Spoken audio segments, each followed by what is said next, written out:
If marriage was a building, and I always tell my children this, it's like you have a building and then a bulb goes off. And you say, that light, we'll fix it, don't worry. Reconciled.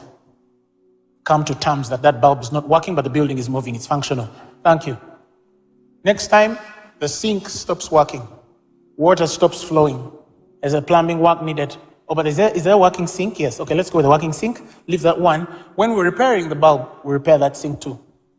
Okay? We move on. Next day, shrubs start growing out of the building. What about those shrubs? Is the building fallen? No. Is it functional inside? Yes. But outside we have problems with shrubs. Yeah, let's just let them. When we're doing the lights and the sink, we will do the shrubs too. Okay. Next thing, a window breaks. Who broke that one? That's so bad. Can we put peppers? Yeah, you put peppers. Let's wait. When we're repairing the shrub and then repairing the light and then fixing the sink, we shall fix it all once. It becomes renovation. And I tell you, renovations are more expensive than maintenance, because some things, when they break others. And in not healing one, you have opened up a conflict in this whole complex system of the house. You don't know that in that mess up of the plumbing work, you're going to affect the tile work. And you're going to affect the other works that are interconnected, electronic too.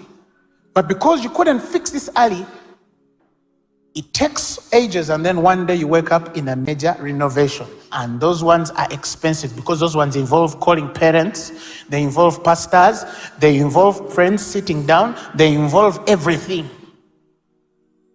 They're expensive because someone has to let out their heart, and in letting out, they have to shame you. Can I speak freely? Then you know you're in trouble. That means he or she has been speaking in bondage. Do you understand? Or some, they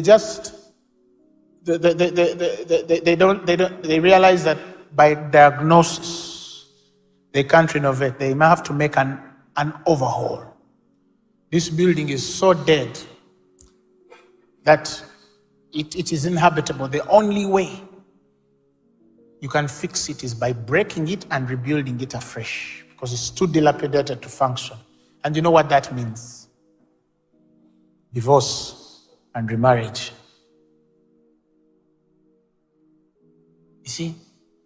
But if the light goes out and you put it back, if the sink is not working and you make it functional, today the shrub fell out, don't make it spend a week.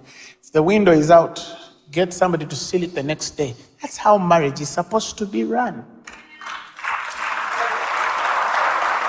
Somebody shout hallelujah. Maintenance, not renovations. Resolutions, not just reconciliations.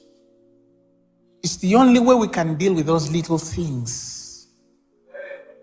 I spoke to you harshly, or you spoke to me harshly. I'm sorry.